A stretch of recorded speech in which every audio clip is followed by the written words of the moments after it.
Estas de acá van a ser para 60.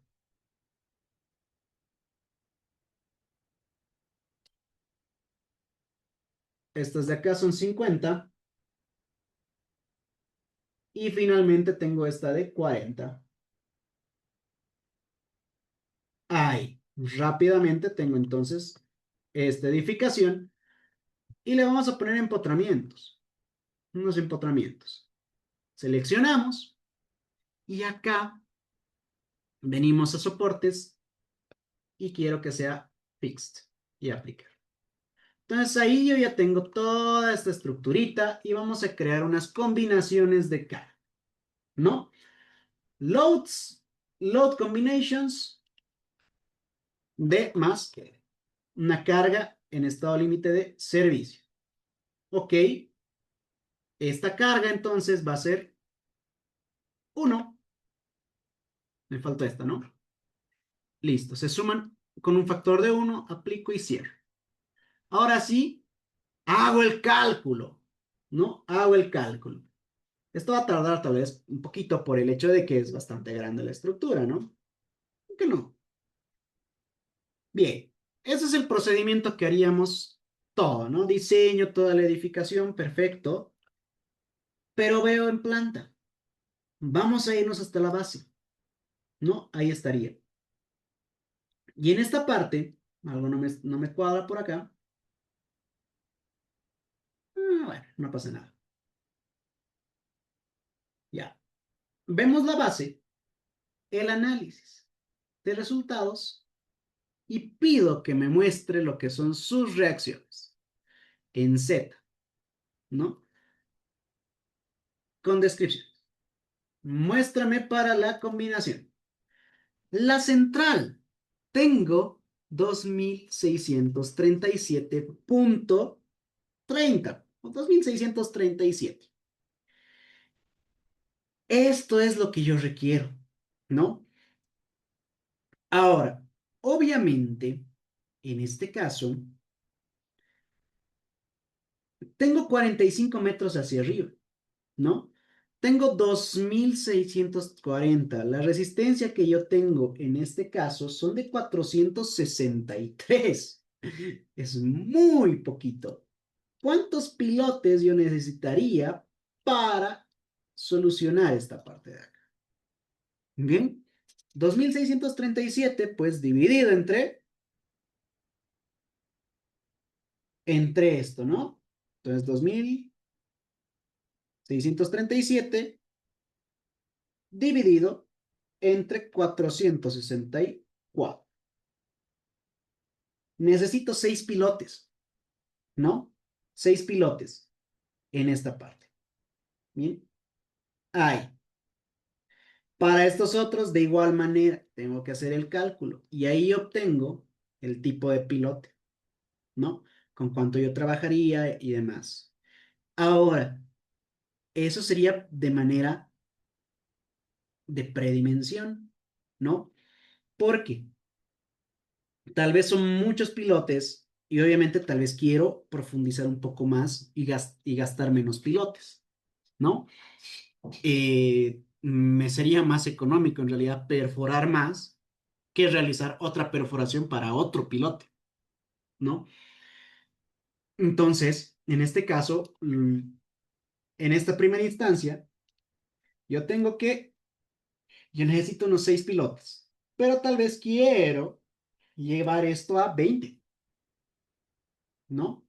Llevo hasta 20 y obviamente jalo todo lo demás hasta acá.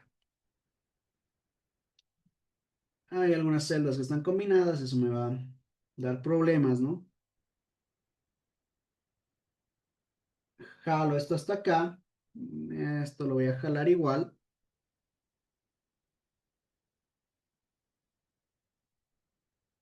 Hay algunos datos que no van a salir, pero llega a una capacidad de cuánto. Aquí tengo que hacer algunos cálculos, ¿no? Sigo, sigo por acá, ¿no? Y ahora resisto 463, tal vez un poquito más, ¿no? Aunque creo que sigue siendo lo mismo. Y entonces yo voy a tener que, en este caso, aumentar lo que es la... Y llego a 637, 34. Ah, perfecto. Poco mejor. Y de esa manera tengo que ir iterando, ¿no? A longitud, a, a diámetro, ¿no? Y otra vez volver a mi modelo y hacer los cálculos, porque aquí en el modelo faltaría ingresarle, digamos, unas rigideces, modelar el pilote y ya con eso realizar lo que es el análisis o el diseño por resistencia. Que el diseño por resistencia es como, como diseñar una columna por flexo-compresión. Obviamente esta va a ser circular, ¿no? Bueno, de esa manera, pues de manera esquemática, ¿no? Se está viendo cómo sería el flujo de los pilotes. Hemos visto una introducción a los pilotes y cómo podría trabajar con ellos, ¿no? Eso sería en realidad todo lo que les tengo preparado para este webinar. Sin embargo, como les digo, vamos a tener muchas, pero muchas cosas en el curso que se viene ya a nada, ¿no? Eh, Cargas laterales, cargas dinámicas, sistemas constructivos, ¿no? Tenemos dos profesionales bastante potentes igual, dos doctores especialistas justamente en este ámbito de pilotaje y cimentaciones profundas. Entonces, es un curso bastante completo. Ingeniero, tenemos preguntas en el chat. Perfecto. Welmer, ¿se verá análisis con las curvas PY en 3D?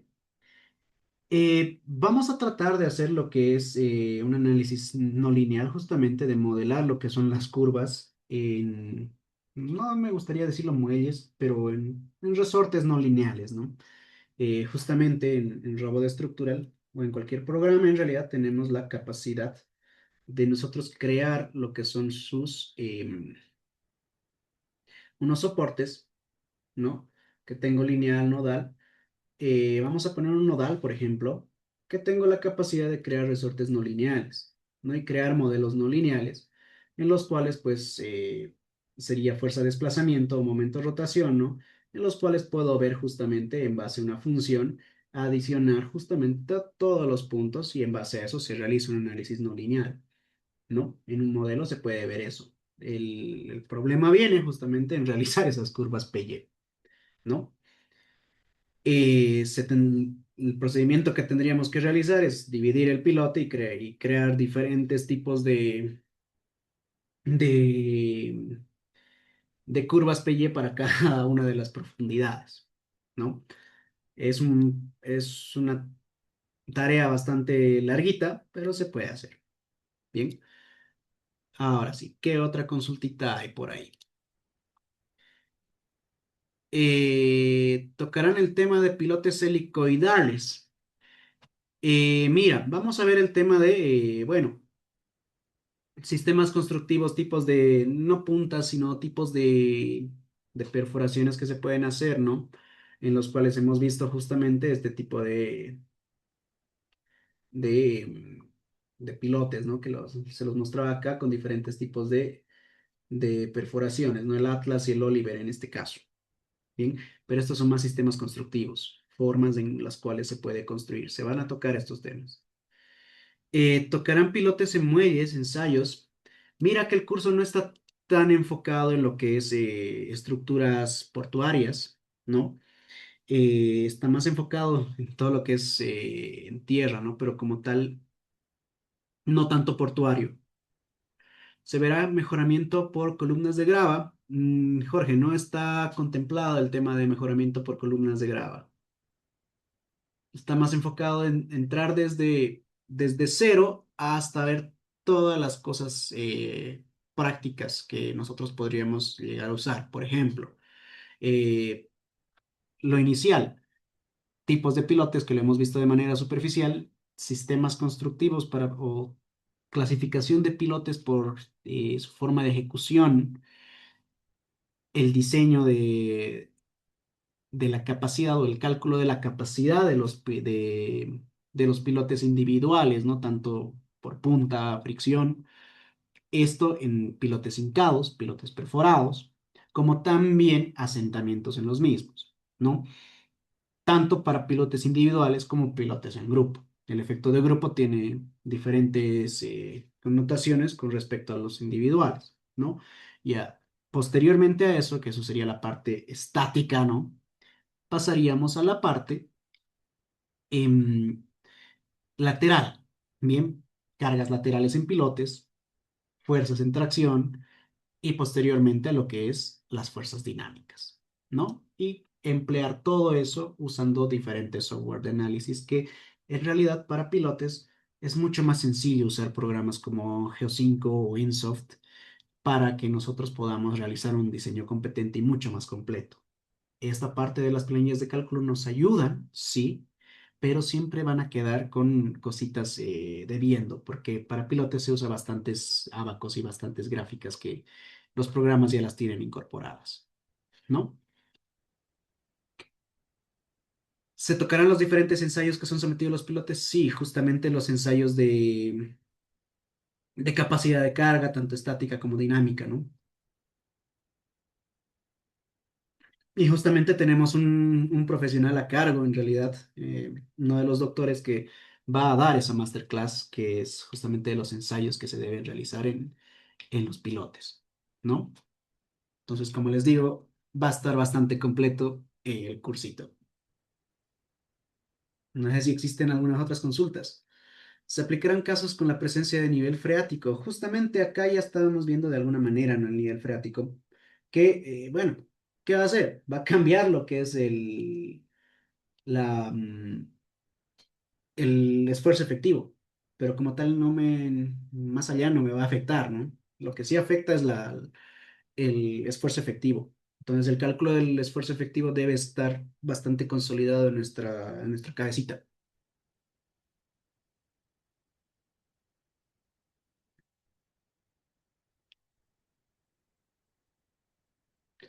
Mira, el tema de Geo5 y Ensoft, debido a que no trabajamos específicamente con esas empresas, se les va a proporcionar lo que son los links para la descarga gratuita y el trial del programa.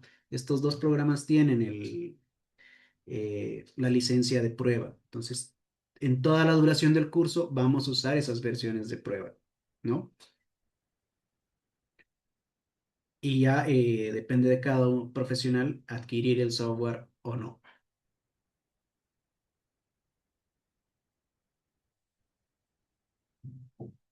Bien.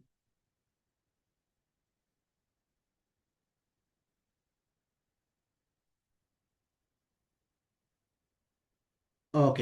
Creo que no quedan más consultas. Entonces, creo que podemos. Entonces, ¿se van a hacer modelamientos en el curso? Sí, vamos a hacer el modelamiento en el curso, justamente, no es solo teoría. Entonces, sí, vamos a hacer modelamiento tanto usando GeoFi, que lo tenemos por acá, ¿no? Tenemos para grupos de pilotes, justamente estratigrafías, podemos ver los asientos, podemos ver el programa pilote, que lo tenemos justamente acá, ¿no?